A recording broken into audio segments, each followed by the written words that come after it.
ترجیح کا معنی ہوتا ہے کہ انسان اپنی زندگی میں بہت سارے کام کرنا چاہتا ہے، وہ ان تمام کاموں کو باقاعدہ اپنے ذہن میں ایک فہرست کی صورت میں تازہ رکھتا ہے کہ آج کے دن مجھے یہ 10 کام کرنے ہیں، اور ان 10 کاموں میں سب سے اہم ترین کام یہ ہے، اور سب سے پہلے مجھے یہ کام کرنا چاہیے، پھر اس کے بعد یہ کام، پھر اس کے بعد یہ کام، پھر اس کے بعد یہ کام۔ ہر ایک شخص اپنی زندگی میں اپنے کاموں کی ترجیحات ضرور متعین کرتا ہے، اور کامیاب ترین شخص دنیا کی زندگی میں وہی ہے جو اپنے معاملات اور اپنے کاموں میں ترجیحات کی بنیاد پر، پرائرٹیز کی بنیاد پر منصوبہ بندی کرتا ہے، اپنے عمل، اپنے قول، اپنے رجحانات، اپنے جذبوں کو اس کے مطابق آگے بڑھانے کی کوشش کرتا ہے۔ اور جو شخص یہ والی کیفیت نہیں رکھتا اپنے اندر، اور جو کم اہمیت کے کام ہیں ان کو زیادہ اہمیت دی جائے، اور جو زیادہ اہمیت کے کام ہیں ان کو کم اہمیت دی جائے، تو یقیناً یہ اس کی ترجیحات غلط ہو جائیں گی، اور ان غلط ترجیحات کی بنیاد پر وہ پھر کچھ ایسے راستے اختیار کر لے گا کہ جن راستوں میں اس کے لیے سوائے ذلت، پریشانی، دکھ، غم، اس کے سوا اسے کچھ حاصل نہیں ہوگا۔ سامعین محترم، میں اللہ کی توفیق سے اس بات کی کوشش کرتا رہتا ہوں، اللہ کی توفیق سے، میرا اس میں کوئی کمال نہیں ہے، صرف رب کی رحمت ہے، اور اس کے قرآن کی برکت ہے، اور اس کے رسول صلی اللہ علیہ وسلم سے محبت اور اس کی بنیاد پر کچھ عنایت ہے کہ ہم جب بھی قرآن کا مطالعہ کریں تو اس میں اپنی زندگی کا جائزہ لے کر اس قرآن کے سامنے، رسول اللہ صلی اللہ علیہ وسلم کی تعلیمات کے سامنے اس کو رکھیں، اور پھر اپنا جائزہ لے کر اپنے آپ سے پوچھیں کہ کیا ہم واقعی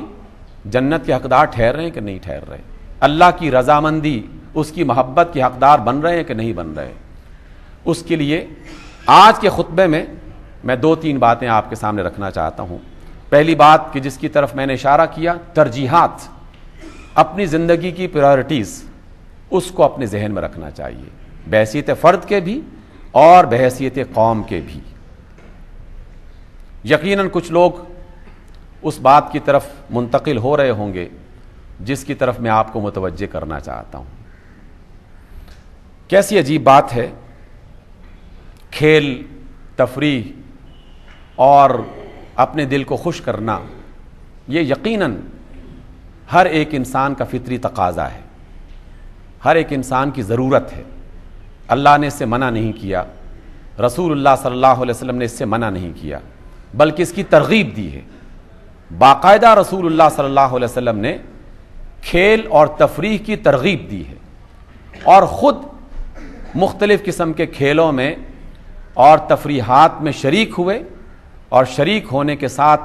ہم مسلمانوں کو اس بات کی طرف توجہ دلائی کہ جو دین اللہ نے تمہارے لیے پسند کیا ہے،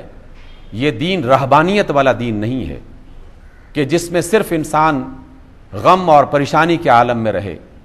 اور ہمیشہ اپنے اوپر ایک خوف مسلط کیے رکھے، ہمیشہ کونے کھدرے میں، غاروں اور کچھاروں میں بیٹھ کر وہاں اللہ اللہ کی تسبیح کرتا رہے۔ دین اسلام ایسا نہیں ہے۔ دین اسلام ایک بڑا معتدل، انسانی فطرت کے بالکل عین مطابق، اس کے خیالات اور اس کے جذبات اور اس کی خواہشوں کے عین مطابق دین اسلام اس کی رہنمائی کرتا ہے۔ اس لیے ہمیں رسول اللہ صلی اللہ علیہ وسلم کبھی اپنی اہلیہ کے ساتھ دوڑتے ہوئے دکھائی دیتے ہیں کہ دوڑ لگانے کا مقابلہ ہو رہا ہے، اور ازواج مطہرات میں سے جناب عائشہ کے ساتھ رسول اللہ صلی اللہ علیہ وسلم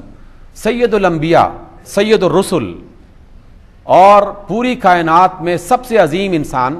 وہ اپنی بیوی کے ساتھ دوڑ لگا رہے ہیں اور کہتے ہیں کہ چلو دوڑ لگاتے ہیں، اور پہلی دوڑ میں رسول اللہ صلی اللہ علیہ وسلم جیت جاتے ہیں، اور ام المومنین کہتی ہے کہ نہیں، ایک اور دوڑ ہونی چاہیے۔ رسول اللہ کہتے ہیں کہ چلو ایک دفعہ اور دوڑتے ہیں، اور دوسری دوڑ میں رسول اللہ صلی اللہ علیہ وسلم خود جان کر پیچھے رہ جاتے ہیں، اور عائشہ جیت جاتی ہیں رضی اللہ عنہا، اور حضور فرماتے ہیں کہ چلو ایک دفعہ تم جیتی اور ایک دفعہ میں جیتا۔ خوشی اور غمی سے خوشی اور تفریح سے اللہ کے رسول نے منع نہیں کیا، لیکن میں آپ کے سامنے ترجیحات کا تذکرہ کر رہا ہوں۔ ترجیحات میں ہم بہت مختلف ہو رہے ہیں، جس کی وجہ سے کچھ نہ کچھ مشکلات ہم پر مسلسل بڑھ رہی ہیں، اور اس میں آئے دن اضافہ ہو رہا ہے۔ میچ آپ نے بھی دیکھا، میچ کے کچھ اجزاء میں نے بھی دیکھے تھے، لیکن پوری قوم کا ایک جائزہ ہمیں ایک زندہ قوم کی طرح کچھ اس حوالے سے بھی ضرور لینا چاہیے کہ وہ ایک کھیل تھا، لیکن صرف 11 بندوں کے ساتھ 15 کروڑ انسانوں کی جذبات جم گئے تھے۔ ان کی ایک ہٹ پر 15 کروڑ انسانوں کے دل دھڑکنے شروع ہو جاتے، اور ایک پریشانی پر جیسے کہ پوری قوم جو ہے وہ کسی شکنجے میں کس دی گئی ہے، اور چاروں طرف اس کی پریشانی کا اظہار ہونا شروع ہو جاتا ہے۔ بذات خود یہ قابل غور بات ہے۔ قابل غور بات دو حوالوں سے۔ پہلی قابل غور بات یہ ہے کہ قیادت کتنا بڑا اثر رکھتی ہے۔ قیادت، چاہے وہ کھیل کے میدان کی قیادت ہو، معیشت کے میدان کی قیادت ہو، سیاست کے میدان کی قیادت ہو، یا مسجد اور منبر کے مقام پر کھڑے ہونے والے افراد لوگوں کو جو تعلیم دے رہے ہیں ان کی قیادت ہو۔ قیادت کا کوئی بھی صحیح فیصلہ پوری قوم کو خوشی عطا کرتی ہے، اور قیادت کا کوئی بھی غلط فیصلہ پوری قوم کو غم میں مبتلا کر دیتی ہے۔ اس وجہ سے قیادت بہت اہم چیز ہے۔ اداروں کی قیادت، جماعتوں کی قیادت، اور گھروں کی قیادت، اور ملک و ملت کی قیادت۔ قیادت کا اثر، چاہے وہ قیادت کے افراد بہت ہی تھوڑے ہوں، لیکن ان کے اچھے کام کا اثر پوری قوم پر پڑتا ہے، اور ان کے غلط کام کا اثر پوری قوم پر پڑتا ہے۔ پہلی بات اس حوالے سے جو میں آپ کے سامنے رکھنا چاہتا ہوں، اور یہاں ہمیں اللہ کا تقوی اپنے ذہنوں میں یہ رکھنا چاہیے کہ پہلی بات کہ جو ہم نے کھیل اختیار کیا اس کھیل میں کوئی مسئلہ نہیں ہے، لیکن ہم نے کھیل میں اللہ کو چھوڑ کر کچھ دوسرے راستے بھی اختیار کیے، اور ان راستوں میں ایک بہت بڑا غلط راستہ جوے اور سٹے کا تھا۔ کھیل کے میدان میں ایک ایک بال اور ایک ایک ہٹ کے لیے باقاعدہ لوگوں نے، اور صرف چند لوگوں نے نہیں، لاکھوں لوگوں نے سٹے بازی کا کاروبار کیا، جوئے بازی کا کاروبار کیا۔ 10 روپے سے لے کر 10 لاکھ تک، اور اس سے بھی زیادہ اماؤنٹ باقاعدہ اس پر خرچ کی گئی، اور اس میں اسکولوں کالجوں کے نوجوان لڑکے اور لڑکیاں بھی باقاعدہ SMS اور یہ جتنا بھی یہ جو نیٹ ورک ہے اس میں باقاعدہ پوری قوم کو مبتلا کر دیا گیا۔ ہر ایک شخص ترغیب دینے لگا، 10 روپے لگا دو، چلو یار ڈوب گئے تو ڈوب گئے، اور اگر جیت گئے تو 100 روپے تو مل جائیں گے۔ یہ بذات خود اللہ کو ناراض کرنے والی ایک بات تھی۔ ترجیحات کے حوالے سے دوسری بات دیکھیے، پاکستان کی کرکٹ ٹیم نے 5-6 کیچ چھوڑے، پوری قوم میں غم اور پریشانی اور غصے کا ایک عالم برپا ہو گیا، لہر دوڑ گئی۔ لیکن کیچ کے چھوڑنے پر جو قوم اس قدر زیادہ غمگین ہو رہی ہے، وہ ریمنڈ ڈیوس کے چھوڑنے پر اتنی زیادہ غمزدہ نہیں ہوئی تھی، اس پر اتنا زیادہ احتجاج نہیں ہوا تھا، اس پر اتنا زیادہ ملال دل میں نہیں آیا تھا۔ اور یہ میں ملال اس وجہ سے کہہ رہا ہوں کہ کچھ لوگ یقیناً اس کا تذکرہ بھی کرتے رہے، اس پر شور بھی مچایا انہوں نے، لیکن بحیثیت قوم کی بات کر رہا ہوں۔ اللہ تعالیٰ تو پوری قوم کو دیکھ رہا ہے نا، کہ یہ پوری قوم جو تھی اس نے 2 کاموں کے حوالے سے کون سا رویہ اختیار کیا۔ کیچ کا چھوٹ جانا ایک فطری عمل ہے، کھیل کے میدان میں یہ ہوتا رہتا ہے، یہ کوئی گناہ نہیں ہے، نہ ہی ان کی طرف سے کوئی زیادتی ہے، لیکن محض ایک تصور ذہن میں کہ کیچ چھوٹ جانے کی وجہ سے ہماری قوم جو ہے وہ کھیل کے میدان میں ہار گئی، اور اس کا غم محسوس کیا گیا۔ لیکن ریمنڈ ڈیوس وہ ایک فرد نہیں، وہ ایک کردار تھا، اور اس کو چھوڑنے پر ہماری طرف سے وہ احتجاج نہیں ہوا کہ جس کے چھوڑنے کی وجہ سے ہمارے اس مقدس اور پاکیزہ ملک کے بے شمار سکول بموں سے اڑائے جا رہے ہیں۔ اور میں اس ممبر پر کھڑے ہو کر پورے یقین کے ساتھ یہ کہہ سکتا ہوں کہ یہ جتنی بھی کارروائیاں بموں کی ہو رہی ہیں اور فساد کی اور قتل و غارت گری کی ہو رہی ہیں، اس میں ایک بہت بڑا حصہ اسی طرح کے ریمنڈ ڈیوس لوگوں کی طرف سے ہو رہے ہیں۔ کوئی مسلمان کسی مسجد کو تباہ نہیں کر سکتا، کوئی مسلمان کسی ایمان والے شخص کو نماز کی حالت میں قتل نہیں کر سکتا۔ اس میں یقیناً انہی لوگوں کا کردار ہے،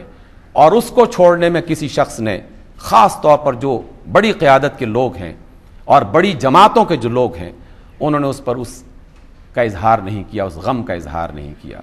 اس غصے کا اظہار نہیں کیا. لیکن کرکٹ میں ہارنے کے بعد پوری قوم میں غم کا بادل اس قدر چھایا ہوا تھا اور اس قدر شدید ہماری طرف سے رد عمل تھا کہ کل جب میں نے صبح ایک ایم اے کی کلاس میں داخل ہوا، بہت بڑی تعداد تھی، پورا 1.5 گھنٹہ گزر گیا، ہم پڑھتے رہے. کسی نوجوان نے سوال تک نہیں کیا کہ جناب کل کے بارے میں کیا تصور، کیا آپ کا تاثر کیا ہے، وگرنہ چھوٹی چھوٹی باتوں میں یونیورسٹیوں کے اساتذہ اور کالجوں میں اور اسکولوں میں بچے اپنے اساتذہ سے پوچھتے ہیں کہ سر آپ کا کیا کہنا ہے اس کے بارے میں. کلاس کے اختتام پر میں نے کہا کہ آپ لوگوں نے یہ سوال کیوں نہیں کیا؟ تو آپ کو یقیناً اندازہ ہوگا، کیونکہ آپ بھی اسی کیفیت اور ہم سب اسی کیفیت سے گزرے ہیں. سب لوگوں نے کہا کہ سر ہم اس قدر غم کے پریشر میں ہیں کہ سوال کرنے کا موقع نہیں مل رہا، ہم سوچ رہے ہیں کہ ہم کیا سوال کریں اس کے بارے میں. سامعین محترم، ترجیحات کو دوبارہ سے بدلیے، یہ کوئی اچھا طرز عمل نہیں ہے. کھیل سے اسلام منع نہیں کرتا، تفریح سے اسلام منع نہیں کرتا، لیکن کم از کم اس بات کی ضرور تعلیم دیتا ہے کہ اپنی ترجیحات میں اور اپنی پرائرٹیز میں اچھے اور برے کا ضرور لحاظ کیا جائے، زیادہ بہتر اور کم بہتر میں ضرور فرق کیا جائے، نقصان دینے والی چیزیں اور فائدہ دینے والی چیزوں میں ضرور فرق کیا جائے. جب تک ہم بحیثیت مجموعی ایک قوم کے اپنے رویوں کو تبدیل نہیں کریں گے، اس وقت تک اللہ تعالیٰ کی طرف سے کامیابی میسر نہیں آئے گی. اور میں نے بھی اسی تاثر کو جب محسوس کیا تو جیسے ہی وہ پاکستان میچ ہارا تو 2-3 جو لوگ فوری طور پر مجھ سے انہوں نے رابطہ کیا. ایک خاتون نے انتہائی غصے کے عالم میں ایک بڑی عجیب و غریب بات کہی، اور مجھے گمان ہے کہ اس طرح کے خیالات بے شمار لوگوں کے ذہنوں میں آئے ہوں گے، کیونکہ یہ صرف کھیل کا ختم ہونا یا جیتنا نہیں تھا، بلکہ اس میں ایک اعلان بھی ہوا کہ جب جیتنے والی ٹیم کے سربراہ نے یہ کہا، اس کے کمانڈر نے، کہ ہم پر فلاں فلاں مختلف قسم کی شخصیات کہ جس میں بابا گرو نانک بھی ہیں اور ہندوؤں نے اپنے مختلف دیوتاؤں کو یاد کیا، تو اس خاتون نے کہا کہ دیکھو دیوتاؤں کو ماننے والے جیت گئے، الہوں کو، اللہ کے سوا جو غیروں کو ماننے والے تھے وہ جیت گئے، اور ہم اللہ تعالیٰ سے دعا کرتے کرتے تھک گئے، لیکن اللہ تعالیٰ نے تو ہماری مدد ہی نہیں کی. یہ ایک ایسا رویہ ہے جو پہلے رویے کے مقابلے میں بھی انتہائی شدید اور انتہائی خوفناک ہے. یہ عمل ایسا ہے کہ اس پر اللہ تعالیٰ کی ناراضگی انتہائی شدید حالت میں بھی ہو سکتی ہے. اللہ تعالیٰ نے ہماری مدد کیوں نہیں کی؟ کیا ہماری دعائیں بیکار چلی گئیں؟ نہیں، اس کا مطلب یہ نہیں ہے. مطلب یہ ہے کہ ہم اپنے اعمال کو اور اپنے کردار کو ابھی اس نہج پر نہیں لا سکے کہ جہاں اللہ تعالیٰ دعاؤں کو قبول کرتا ہے، جہاں اللہ تعالیٰ سنتا ہے اپنے بندوں کی. اس میں اللہ تعالیٰ کی طرف سے کوئی قصور نہیں ہے، اور اس میں وہاں کے بتوں کے پرستش کرنے والے جیتے نہیں ہیں. اور اس کا مطلب یہ بھی نہیں لینا چاہیے کہ اللہ کے مقابلے میں نعوذ باللہ جو الہ تھے، بتوں کو ماننے والے تھے، وہ زیادہ طاقتور ہو گئے تھے. نہیں، بہت آسان سی بات ہے، اور بات یہاں پہ ختم ہوتی ہے. اللہ رب العزت نے اپنی کتاب حکیم میں بڑی واضح انداز میں کہا کہ جو لوگ مجھے بھول جاتے ہیں ہم انہیں بھول جاتے ہیں، اور جسے اللہ تعالیٰ بھول جاتا ہے پھر اس کے بعد ان سے کہتا ہے چلو اپنا مقابلہ خود ہی کرو. اور جسے اللہ تعالیٰ پشت پناہی جس کی چھوڑ دے تو پھر تو جو زیادہ محنت کرے گا، جو زیادہ اچھی پلاننگ کرے گا، جو زیادہ اس کی طرف توجہ دے گا وہ کامیاب ہو جائے گا. اللہ تعالیٰ کی مدد صرف اس وقت آتی ہے جب ہم اپنے رویوں کو تبدیل کرنے کی کوشش کریں گے. ایمان کا اور دعا کا مطلب صرف ہاتھ اٹھا کر اور اللہ کا نام لینا یہ دعا نہیں ہے. دعاؤں کا تعلق انسان کے رویوں سے ہے، اور ہمارا رویہ ابھی تک درست نہیں ہوا، نہ حکومتوں کا اور نہ ہی اداروں کا اور نہ ہی ہم جیسے افراد کا. اس کے بارے میں ہمیں ضرور سوچنا چاہیے. رسول اللہ صلی اللہ علیہ وسلم نے اور اللہ رب العزت نے ہمیں اسی بات کی تعلیم دی ہے. سامعین محترم، آج کی بات ہم یہی ختم کرتے ہیں اور اللہ تعالیٰ سے دعا کرتے ہیں آپ بھی اخلاص کے ساتھ، پوری توجہ کے ساتھ اور اس پر یقین کامل رکھتے ہوئے یہ دعا کریں کہ اللہ تعالیٰ ہمیں ہماری زندگی میں ترجیحات کو جاننے کی توفیق عطا فرمائے. جو زیادہ بہتر ہے اس کو زیادہ اہمیت دینے کی وہ ہمیں توفیق عطا فرمائے. اور جو کم اہم ہے اس کو کم اہمیت دینے کی اللہ رب العزت ہمیں توفیق عطا فرمائے، اس کی اشد ضرورت ہے۔ یہ جس روز ہمارے اندر کیفیت پیدا ہو جائے گی تو اللہ تعالیٰ کی رحمتیں انشاءاللہ ہم پر نچھاور ہونا شروع ہو جائیں گی۔ اقول قولی ھذا واستغفر اللہ لی ولکم۔